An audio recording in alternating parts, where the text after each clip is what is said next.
एक गांव में सुशीला नाम की स्त्री रहती थी। वह अपने पति से अत्यंत प्रेम करती थी और उसका जीवन पति के प्रति समर्पित था।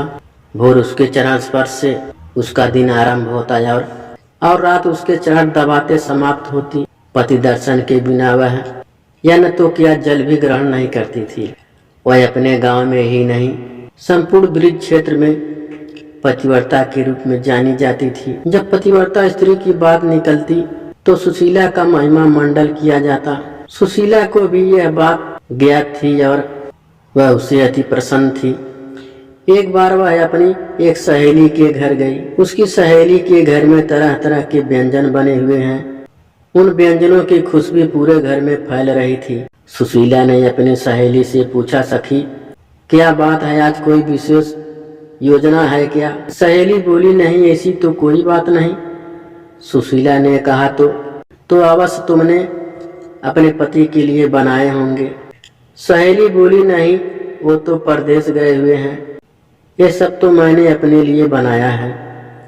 यह सुनकर सुशीला चकित रह गई। सखी कैसी स्त्री हो तुम, तुम्हारा पति परदेश में है और तुम उनकी अनुमति में ऐसे व्यंजन पकाकर खा रही हो।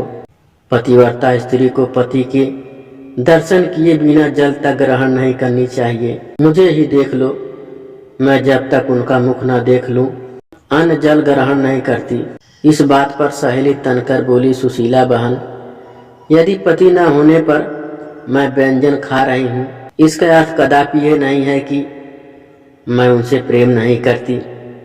मैं उनके सामने खुश रहती हूँ, खाती पीती हूँ और उनके पीछे भी व्यर्थ का ढकोसला मुझसे नहीं होता है। ना ही मेरे पति चाहते हैं कि मैं उन ढकोसलों को मानूं। वे मुझे अवश्य देखना चाहते हैं और कहते हैं कि मैं इसीलिए तो नहीं कमाता कि तुम भूखी रहो।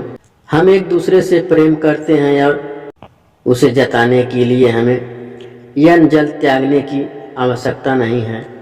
सहेली का दो टूक उत्तर सुनकर सुशीला को बुरा लगा।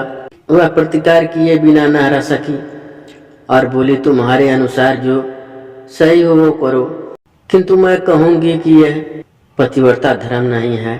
शास्त्रों के अनुसार पतिव्रता स्त्री को पति का मुख देखे बिना, उसके खाए बिना यानी जल ग्रहण नहीं करना चाहिए। उसके बाद वह अपने घर चली आई। घर आकर उसने सारी बात अपने पति को बताई और पूछा कि बताओ क्या मैं गलत हूँ? पति सुशीला की अपने प्रति कर्तव्यपरायणता और प्रेम से अभिभूत था, किंतु यह भी सोचा करता था कि पति के दर्शन बिना अन्न जल ग्रहण न करना व्यवहारिक नहीं है। यदि पति एक माह के लिए कहीं चले जाए तो बिना अन्न जल किए स्त्री जीवित कैसी रहेगी? इसीलिए उसे लगता था कि कहीं सुशीला का यह व्यवहार मात्र ढोंग तो नहीं। उस दिन उसने निश्चय किया कि वह सुशीला की परीक्षा लेगा। कभी वह खेत से देर से लौटता, कभी स्नान करने में विलंब करता, कभी परोसा हुआ भोजन छोड़कर काम का कोई बहाना कर घर से निकल जाता। सुशीला हर बार उसकी परीक्षा में खरी उतरती। एक दिन पति ने सुशीला से कहा, आज मेरा पुए और खीर खाने का मन है, तुम झटपट ये दोनों व्यंजन तैयार करो, मैं खेत से आता हूँ। कहकर वह घर से निकल गया। सुशीला पूरी और खीर बनाने में जुट गई। जब पुए खीर तैयार हो गए तो उसकी खुशबू से सुशीला के मुंह से लाट टपकने लगी।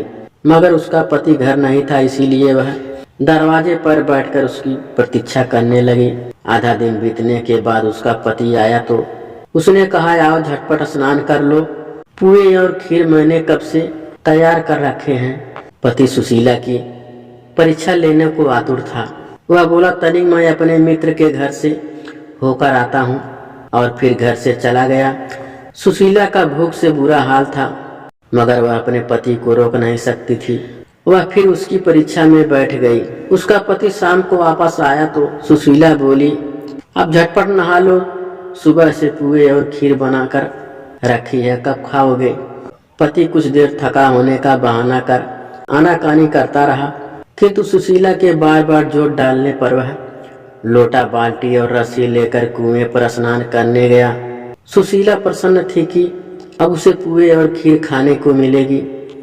कुछ देर बाद उसे पति के पैरों की आहट सुनाई पड़ी और उसका हृदय पुए और खीर के बारे में सोचकर प्रफुल्लित हो उठा। किंतु तभी घर के देहरी पर उसके पति का पैर फिसला और वह गिर पड़ा।